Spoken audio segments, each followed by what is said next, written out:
Dear students, welcome to my classroom. అనుపాతంతో రాశులను పోల్చుట అధ్యాయంలో మనం ఒకటో అభ్యాసంలోని కొన్ని సమస్యలు మనం సాధించి ఉన్నాం. ఒక్క సమస్య మిగిలిపోయింది చివరికి. ఆ సమస్యను సాధించి తదుపరి అంశంలోకి వెళ్ళిపోదాం.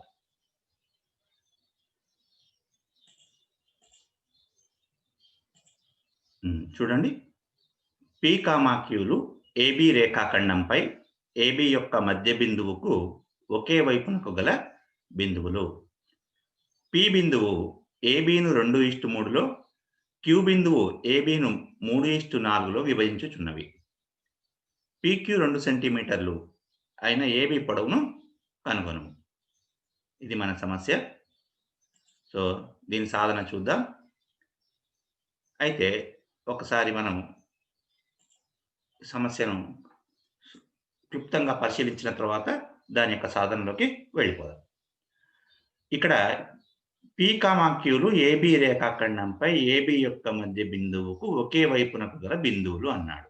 అంటే సో మనం ఈ విధంగా పిక్యూ ఏబి రేఖాఖండం గీసుకుంటే, సో ఇక్కడ మధ్యలో ఇక్కడ ఉందనుకుందాం బిందువు, మధ్య బిందువు. ఈ మధ్య బిందువుకు ఒకే వైపున ఉన్న బిందువులు ఇవి.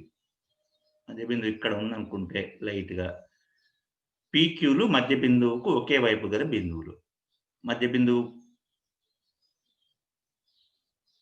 ఒకే వైపు, ఇటువైపు తీసుకుందాం, ఎడమ వైపు తీసుకుందాం. సో ఇక్కడ పి ఉంది, ఇక్కడ క్యూ ఉంది అనుకుందాం. ఫర్ ఎగ్జాంపుల్ ఇది రఫ్ ఫిగరే. సో పి ఏ నిష్పత్తిలో విభజిస్తుంది? ఏపీ ఈస్టు పిబి ఎంత ఉంది? ఇది 2 ఉంటే ఇది 3 ఉంది. 2:3. అంటే 2 అంటే 2 సెంటీమీటర్లని కాదు మనకు. కానీ విభజించే నిష్పత్తి 2:3. ఇటు 2 భాగాలు ఉంటే అటు 3 భాగాలు ఉంది అంటున్నాను. ఇకపోతే క్యూ గురించి ఆలోచించినట్లయితే ఏక్యూ ఈస్టు క్యూబీ ఎంత ఉందంటున్నాడు? క్యూ బిందువు 3:4 నిష్పత్తిలో విభజిస్తుంది. ఈ విధంగా ఉంది. అయితే పి నుండి క్యూ వరకున్న దూరం 2 సెంటీమీటర్లు అయితే ఈ మొత్తం ఏబి పొడవు ఎంత అంటున్నాడు. ఈ సమస్యను కొద్దిగా జాగ్రత్తగా గమనించండి. ఇప్పుడు మనకు పి బిందువు దృష్ట్యా ఏబి ఎన్ని భాగాలుగా విభజించబడింది? ఏబిని పి 2:3 నిష్పత్తిలో విభజిస్తుంది. అంటే పి బిందువు దృష్ట్యా ఏబి అనేది 2 + 3 మొత్తం 5 భాగాలుగా విభజించబడింది. నెక్స్ట్ క్యూ బిందువు దృష్ట్యా ఆలోచిస్తే క్యూ బిందువు ఏబిని 3:4 నిష్పత్తిలో విభజిస్తుంది. అనగా 3 + 4 7 భాగాలుగా విభజింపబడింది కదా. పి దృష్ట్యా 5 భాగాలుగా విభజింపబడితే క్యూ దృష్ట్యా 7 భాగాలుగా విభజింపబడింది. అంటే ఇప్పుడు మనకు భాగాల సంఖ్య సమానం లేదు కాబట్టి ఈ సమస్యను డైరెక్ట్‌గా సాధించలేము.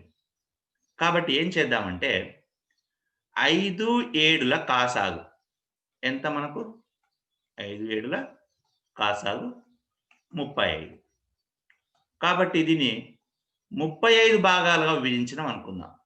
మరి అది ఏ విధంగా సాధ్యమవుతుంది చూడండి. ఇప్పుడు ఏపీ ఈస్టు పిబి ఎంత మనకు? పి బిందువు ఏబిని విభజించే నిష్పత్తి 2:3. ఇప్పుడు ఈ నిష్పత్తిలోని 2 పదాలను కూడా 7 చే గుణించినట్లయితే 7 2 14, 7 3 21. ఇప్పుడు 14:21 నిష్పత్తిలో విభజించింది. మళ్ళీ 14 + 21 35 కదా. ఓకే, 14 + 21 35.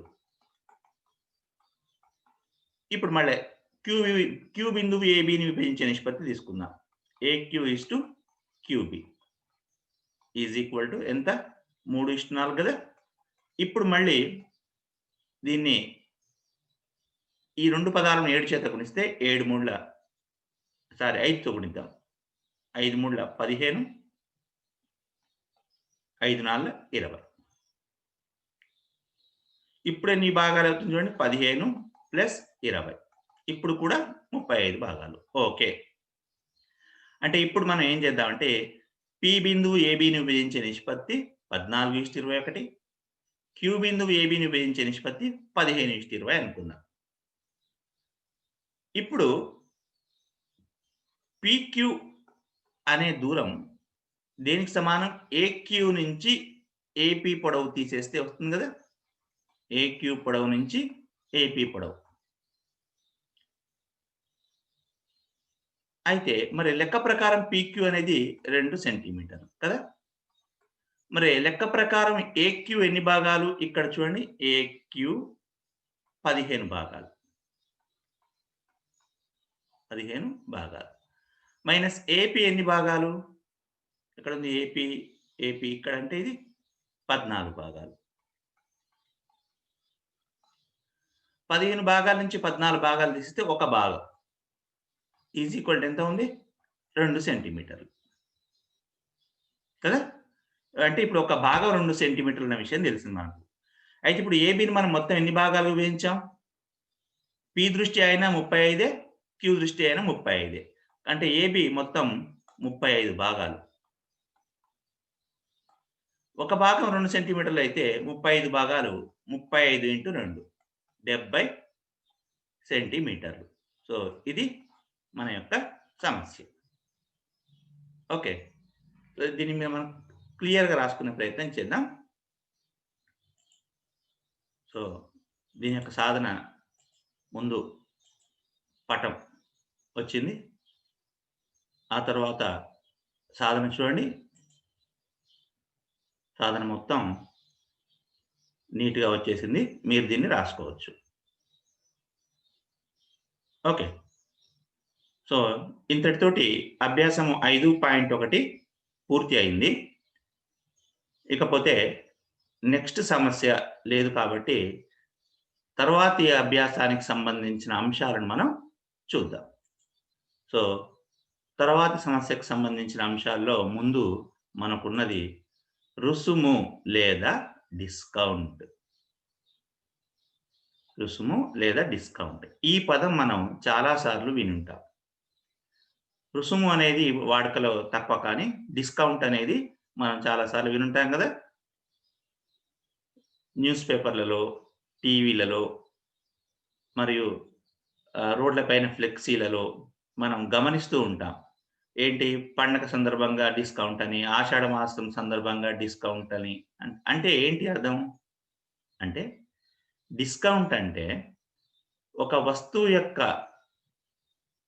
ధర సాధారణంగా ఆ వస్తువు యొక్క ప్యాకెట్ పైన ముద్రించబడి ఉంటుందని మనకు తెలుసు.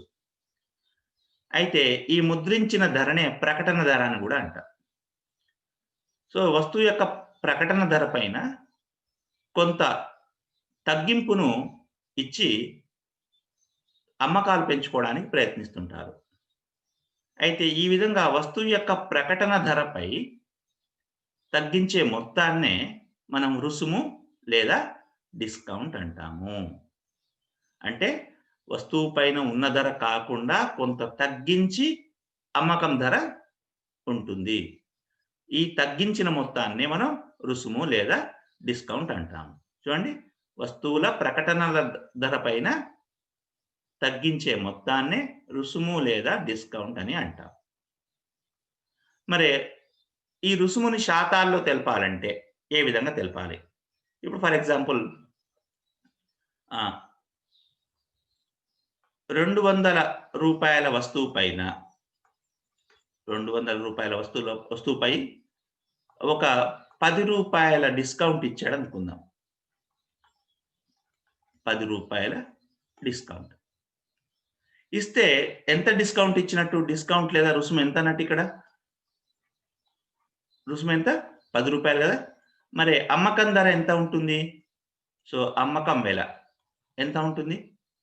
200 నుంచి ఆ ₹10 తగ్గిస్తే ఎంత? 190 అనేది అమ్మకం వెల. కదా! అంటే ఇక్కడ 200 అనేదేమో వస్తువు యొక్క ప్రకటన ధర, ప్రకటన వెల మైనస్ ₹10 ఏమో రుసుము.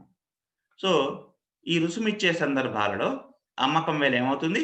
ప్రకటన వెల మైనస్ రుసుము. కాబట్టి మనం ఏం రాయొచ్చు? రుసుము ఈజ్ ఈక్వల్ ప్రకటన వేల మైనస్ అమ్మకపు వేల, లేదా అమ్మకపు వేల ఈజ్ ఈక్వల్ ప్రకటన వేల మైనస్ రుసుము. ఏ విధంగా ఒకటే అవుతుంది. మరి ఎంత శాతం రుసుము ఇచ్చాడు అనేది ఎలా తెలుస్తుంది మనకు? సో, మళ్ళీ మనం ఇందాకటి ఉదాహరణ తీసుకుందాం. రూ. 200పై రూ. 10 డిస్కౌంట్ అనుకుందాం. మరి ఎంత రుసుము శాతం ఎంత అంటే, ఎంత పైనిచ్చాడు మనకు? 200లో 10 ఎంత శాతం అని మనకు కావాలి ఇప్పుడు మనకు. 200లో మనం ఇంతకుముందు చెప్పుకుంటున్నప్పుడు దేంట్లో అంటున్నామో అది హారంగా తీసుకుంటున్నాం. దేని శాతంగా అనుకుంటున్నామో అది లవంగా తీసుకుంటాం. ఇంటూ 100. సో, 100తో 2లో పోతుందా? 2, 2 ఒకట్లు, 2 5. అంటే రుసుము శాతం ఎంతన్నట్టు? 5. సో, రుసుము శాతం కనుక్కోవడానికి మనం వాడే సూత్రం ఏంది? రుసుము బై ప్రకటన వేల లేదా ముద్రిత వేల ఇంటూ 100 చేస్తే మనకు రుసుము శాతం తెలుస్తుంది. కాబట్టి రుసుము శాతం ఈ విధంగా తెలుసుకోవచ్చు. చూడండి ఏమంటున్నాడు? రుసుము శాతం ఈజ్ ఈక్వల్ రుసుము బై ప్రకటన వేల ఇంటూ 100. కాకపోతే ఇంకో పాయింట్ ఏంది? ప్రకటన వేలని ఏమంటాం మనం? ముద్రిత వేల అని కూడా అంటాము. ఇదొక అంశము మనం నేర్చుకుంది. సో, ఈ 4 పాయింట్లు మీరు నోట్ చేసుకోండి. వస్తువుల ప్రకటనల ధర పైన తగ్గించే మొత్తాన్ని రుసుము లేదా డిస్కౌంట్ అని అంటారు. రుసుము ఈజ్ ఈక్వల్ ప్రకటన వేల మైనస్ అమ్మకపు వేల. రుసుము శాతం ఈజ్ ఈక్వల్ టు రుసుము బై ప్రకటన వేల ఇంటూ 100. ప్రకటన వేలను ముద్రిత వేల అని కూడా అంటారు. సో, ఇకపోతే ఇంకో అంశం చూద్దాం. సో, అమ్మకం వేల ఈజ్ ఈక్వల్ ప్రకటన వేల ఇంటూ 100 మైనస్ రుసుము శాతం బై 100. దీన్ని వివరించుకునే ప్రయత్నం చేద్దాం. ఇప్పుడు ఉదాహరణకు రూ. 200 వస్తువుపై మనకు 10% డిస్కౌంట్ ప్రకటించాడు అనుకుందాం. లేదా 5% డిస్కౌంట్ ప్రకటించాడు. అయితే అమ్మకపు వేల ఎంత? సో, 200 అనేదేమో ప్రకటన వేల. రుసుము శాతమేమో 5%. అమ్మకపు వేల. అంటే అమ్మకపు వేల అంటే ఏంది మనకు?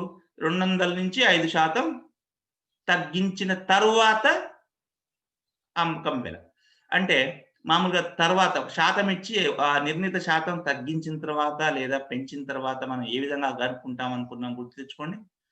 సో, ప్రకటన వేల పైన ముందుగా ఉన్నది ప్రకటన వేల ఇంటూ దీన్ని మనం ఏం చేసాం? 5% తగ్గించాం. సో, 5% తగ్గించిన తర్వాత ధర కావాలి మనకు అమ్మే వేల. అంటే 100 మైనస్ 5/100 అంటే 200 ఇంటూ 100 మైనస్ 5 అంటే 95/100. 100 2లో పోతే 95 2ల 190. ఇది అమ్మకపు వేల. అంటే ఇక్కడ డిస్కౌంట్ రుసుము ఎంతొస్తుంది మనకు? 200 ప్రకటిత వేల ఉంటే అమ్మిన వేల 190. అంటే రుసుము ఎంత? రూ. 10. రూ. 10 తగ్గించి ఇస్తున్నాడు. సో, ఇది రుసుము. ఇకపోతే నెక్స్ట్ అంశానికి వెళ్ళిపోదాం. తర్వాతి అంశము లాభ నష్టాలు.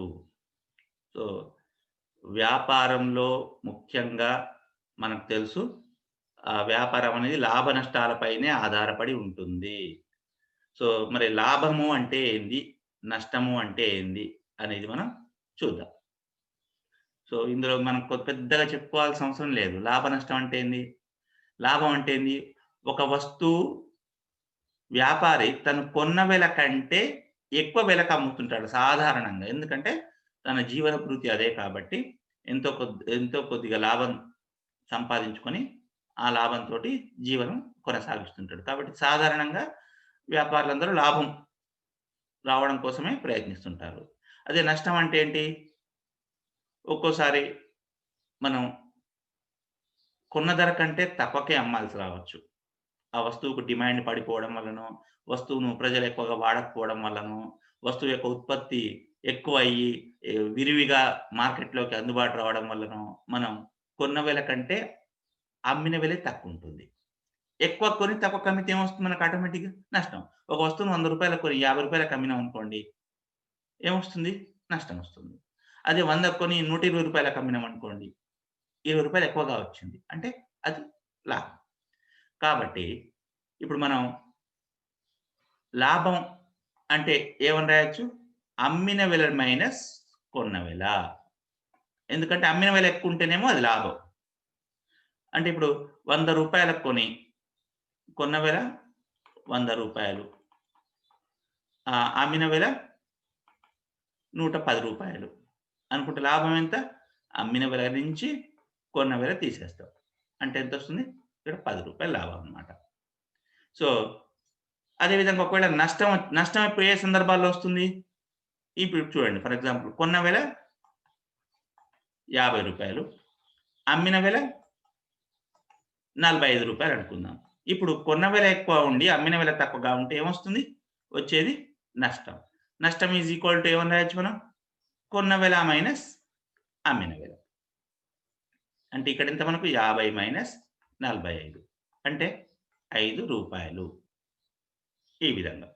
మరి లాభ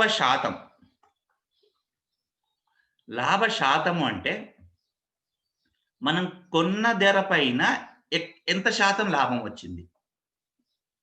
కొన్న ధర పైన అంటున్నాం. కొన్న వెలపై దేంట్లో అంటున్నామో దాంట్లో అది హారంగా తీసుకుంటాం.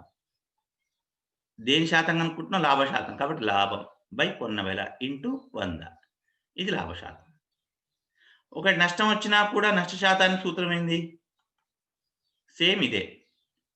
మనం కొన్న వెల పైన ఎంత నష్టపోయినాం అనేది ఆలోచిస్తాం. కాబట్టి నష్టం బై కొన్న వెల ఇంటూ 100. నెక్స్ట్ కొన్ని సందర్భాల్లో మనం కొన్ని సమస్యలు చేసేటప్పుడు కొన్న వెల లాభ శాతం ఇచ్చి అమ్మిన వెల కనుక్కోమంటాడు. అమ్మిన వెల ఈజ్ ఈక్వల్ అంటే ముందు కొన్న తెలుసు, ఎంత శాతం లాభం తీసుకున్న తర్వాత అమ్ముతున్నామో తెలుసు.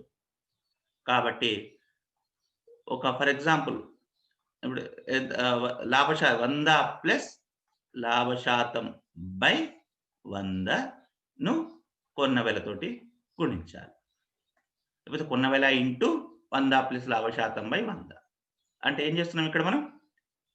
ముందు కొన్న వెల తీసుకొని ఎంత శాతం ఎక్కువకు అమ్ముతున్నామో, అంటే లాభ శాతం ఎంత తీసుకుంటున్నామో దాన్ని మనం లాభ శాతం అంటాం. 100 ప్లస్ లాభ శాతం బై 100. ఒకవేళ మనం నష్టం వచ్చే సందర్భాలలో అప్పుడు అమ్మిన వెల తీసుకున్నప్పుడు ఏం చేస్తాం? మైనస్ తీసుకొని ఇక్కడ నష్ట శాతం తీసుకుంటాం. సో, దీనిపైన ఉండే సూత్రాలు చూడండి ఇప్పుడు మీరు. సో, మొదటిది ఏంటిది? లాభం ఈజ్ ఈక్వల్ అమ్మిన వెల మైనస్ కొన్న వెల. అదేవిధంగా లాభ శాతం అంటే లాభం బై కొన్న వెల ఇంటూ 100. తదుపరి నష్టం అంటే ఏంది? కొన్న వెల మైనస్ అమ్మిన వెల. ఎందుకంటే ఇక్కడ కొన్న వెల ఎక్కువ ఉంటుంది కాబట్టి. మరియు నష్ట శాతం ఈజ్ ఈక్వల్ నష్టం బై కొన్న వెల ఇంటూ 100. సో, లాభ శాతమైనా నష్ట శాతమైనా కొన్న వెలలో భాగంగానే చూస్తాం మనం. తదుపరి అమ్మిన వెల ఈజ్ ఈక్వల్ 100 ప్లస్ లాభ శాతం బై 100 ఇంటూ కొన్న వెల. ఒకవేళ ఇది లాభం వస్తే, ఒకవేళ నష్టం వస్తేనేమో 100 మైనస్ నష్ట శాతం బై 100 ఇంటూ కొన్న వెల. సో, ఈ పై సూత్రాన్ని మనం అమ్మిన వెల అంటే కొన్న వెల అంటే ముందుది, అమ్మిన వెల అంటే తర్వాతది. తర్వాతది రావాలంటే ఈ పై సూత్రం వాడుకుంటాం.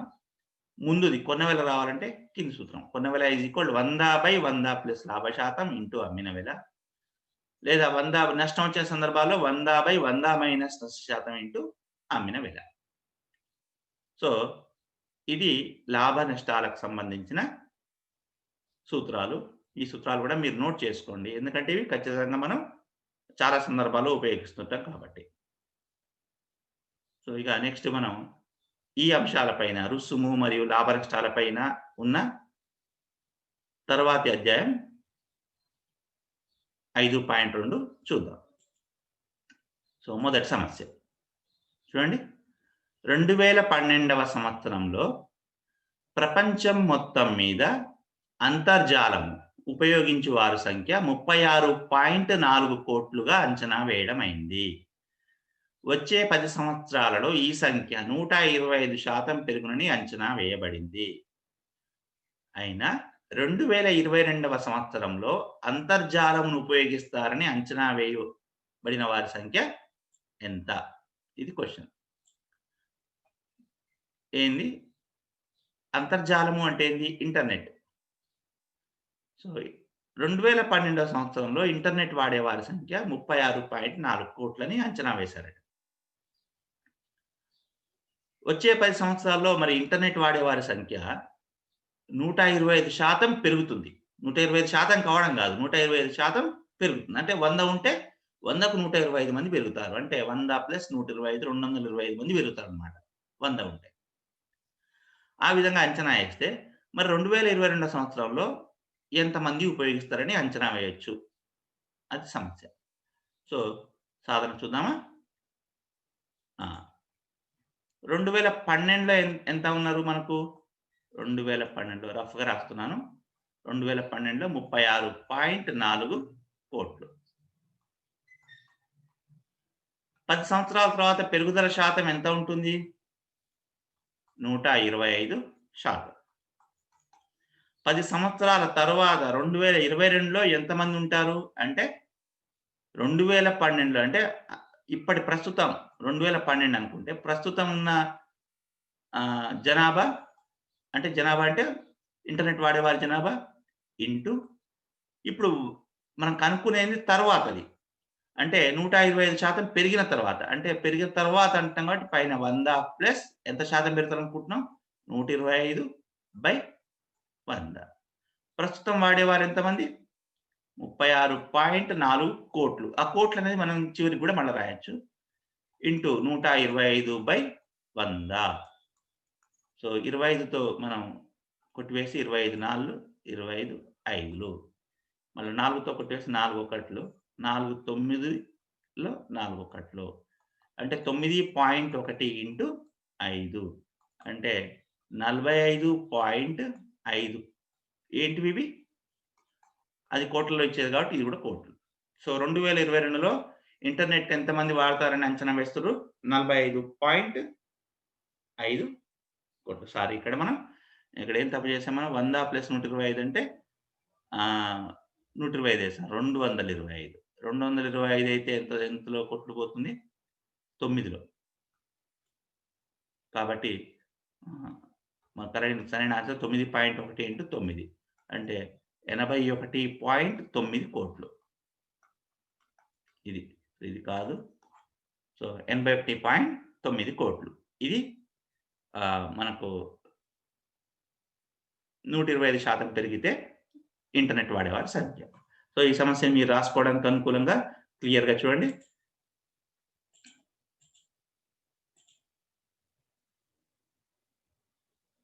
ఓకే.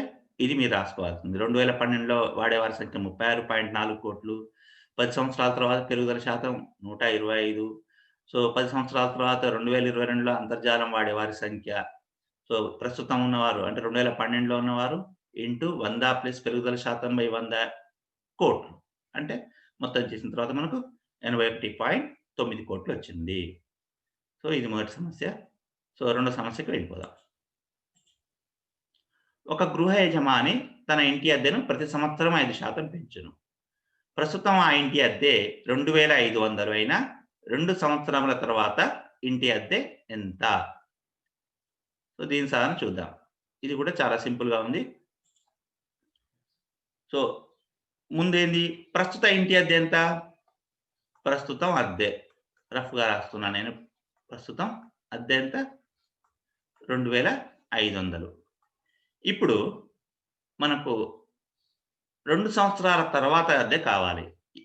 సో, ఏటా పెరిగే అద్దె శాతం ఎంత? 5%. కాబట్టి రాద్దాం. ఏటా పెరిగే అద్దె శాతం 5%. 2 సంవత్సరాల తర్వాత ఎంత ఉంటుంది అన్నాడు. ముందు 1 సంవత్సరం తర్వాత ఆలోచించాలంటే ఏమైంది? 2,500 ఇంటూ పెరిగిన తర్వాత కనుక్కుంటున్నాం గదా! ముందు 2,500 ఉంటే పెరిగిన తర్వాత ఎంత? 2,500 ఇంటూ 100 ప్లస్ ఎంత శాతం పెరుగుతుంది? 5/100 మళ్ళీ ఇది ఒక ఏడు తర్వాత. ఈ చేస్తే ఎంతొస్తుందో మనం పక్కకు పెట్టండి. మళ్ళీ ఇంకో 7 తర్వాత అన్నప్పుడు మళ్ళా ఇంకా వచ్చిన దాని పైన మళ్ళా 100 + 5/100 ఏస్తాం. కాబట్టి ఒకేసారి 2 సంవత్సరాల తర్వాత అంటుంది కాబట్టి మనం ఒకేసారి ఈ విధంగా చేసుకోవచ్చు. 2500 ఇంటూ మొదటి సంవత్సరం పెరిగే అద్దె శాతం 5 కాబట్టి 100 + 5/100 మళ్ళీ రెండో సంవత్సరం పెరిగే అద్దె శాతం 5 కాబట్టి 100 + 5/100 ఈ విధంగా ఎన్ని సంవత్సరాల తర్వాతైనా మనం ఇదే విధంగా యేసుకుంటూ పోతే సరిపోతుంది. ఒకవేళ ఒక సంవత్సరం పెరిగి ఒక సంవత్సరం తగ్గినా కూడా పెరిగినప్పుడు ప్లస్ ఏసి, తగ్గినప్పుడు మైనస్ ఏసి కనుక్కుంటే సరిపోతుంది. అంటే 2500 ఇంటూ 100 + 5 అంటే 105/100 ఇంటూ మళ్ళీ 105/100. సో, ఈ కాలిక్యులేషన్ మనం చేసి సూక్ష్మీకరించుకొని ఆన్సర్ వేసుకుంటాం. సో, ఇది మనకు దీని యొక్క వివరణ. సో, దీని యొక్క మీరు రాసుకునే వర్షన్ చూడండి క్లియర్‌గా. ఇది. ఎంతొచ్చింది? 2 సంవత్సరం తర్వాత ఇంటి అద్దె 2756.25 అంటే పైన 25 పైసలన్నమాట. ఇది. సో, నెక్స్ట్ సమస్యకెళ్ళిపోదాం. ఒక కంపెనీ విలువ సోమవారం నాడు 7:30 ఉంది. రూ. 7.50. మంగళవారం నాడు అది 6% పెరిగి, బుధవారం నాడు 1.5% తగ్గింది. మరల గురువారం నాడు 2% తగ్గింది. అయితే శుక్రవారం నాడు ఉదయం ఆ షేర్ విలువ ఎంత? ముందు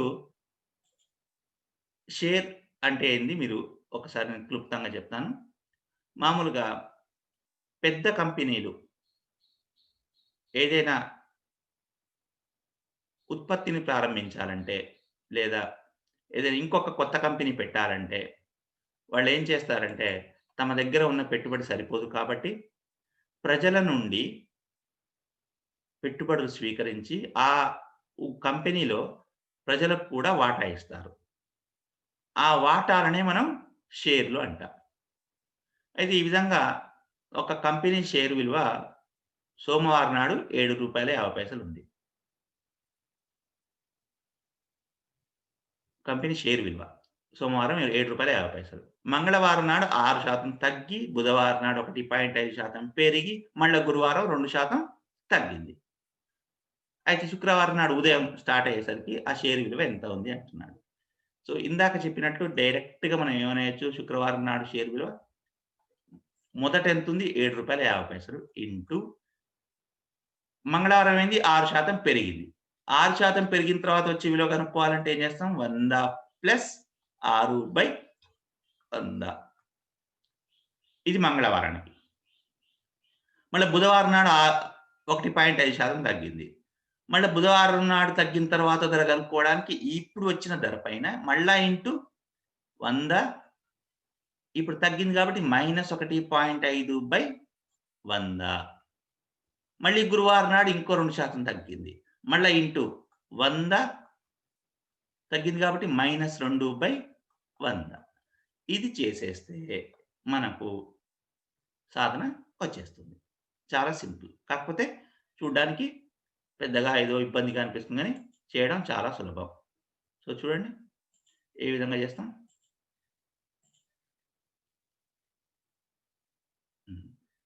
ఇది.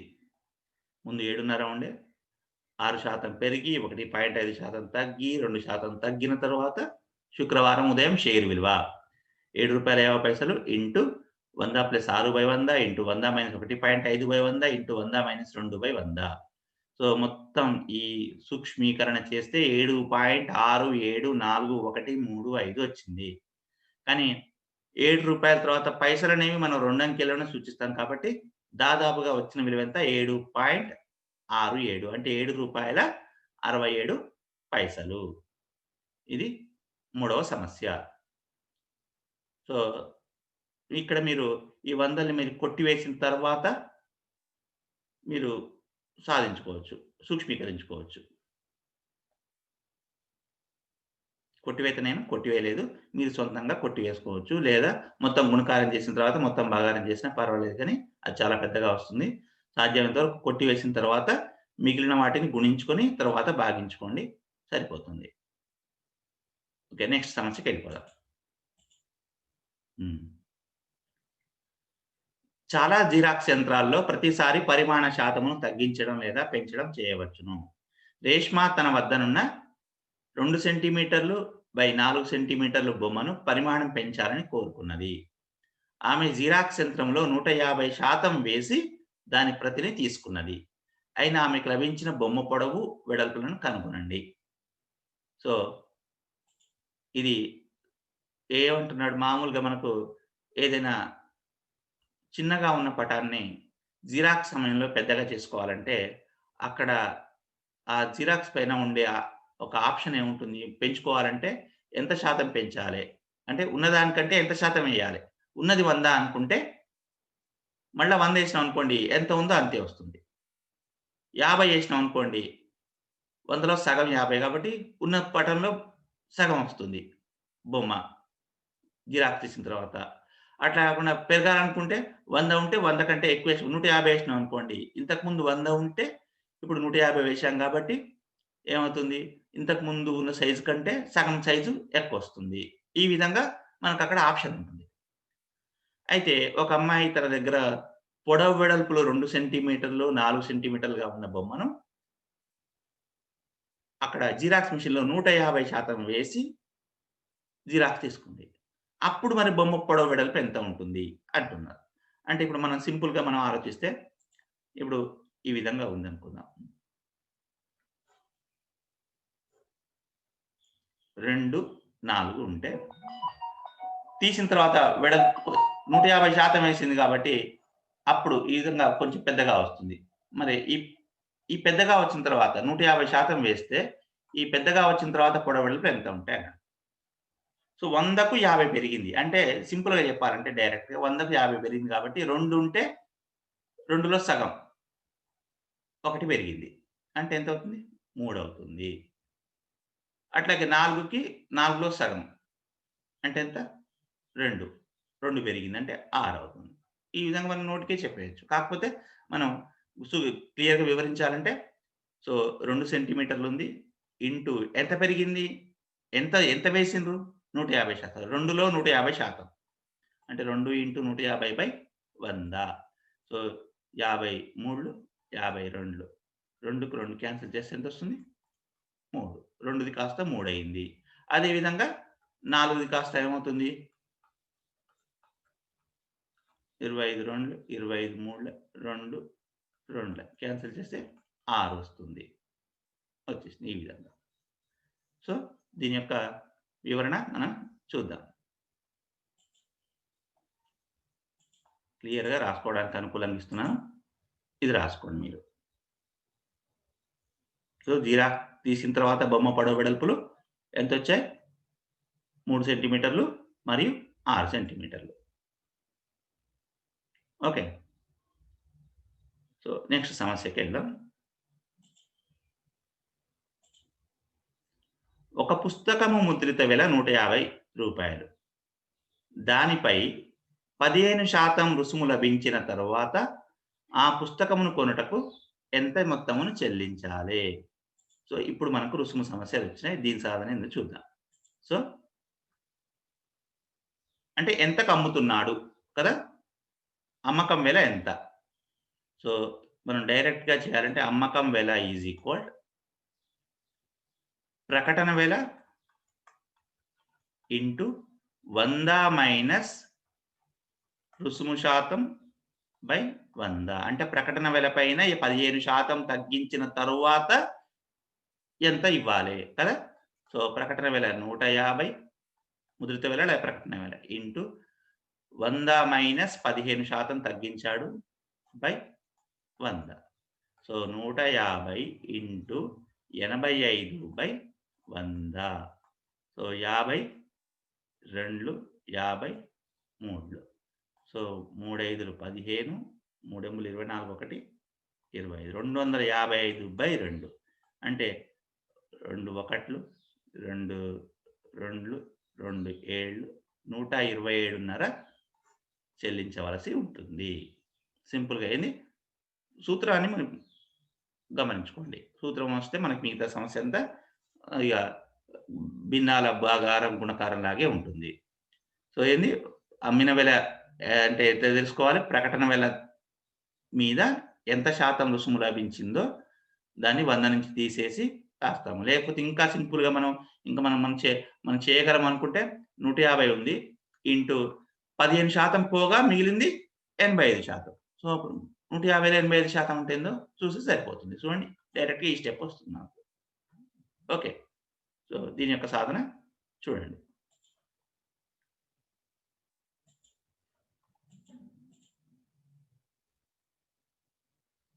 ఇది. ముద్రిత వెల 150, లభించిన రుసుము 15%. అమ్మిన వెల ప్రకటన వెల ఇంటూ 100 మైనస్ రుసుము శాతం బై 100. ఇది చేస్తే మనకు అన్ని ప్రతిక్షేపించుకుంటే రూ. 127.50. అంటే ఎంత రుసుమొచ్చింది? 150 నుంచి 127.5 పోతే 22.5 రుసుమొచ్చింది. సో, ఇది 5వ సమస్య. ఇక మనం ఈ క్లాస్‌ని ఇక్కడితోటి ముగించి మిగిలిన సమస్యలు తదుపరి క్లాస్‌లో చేద్దాం.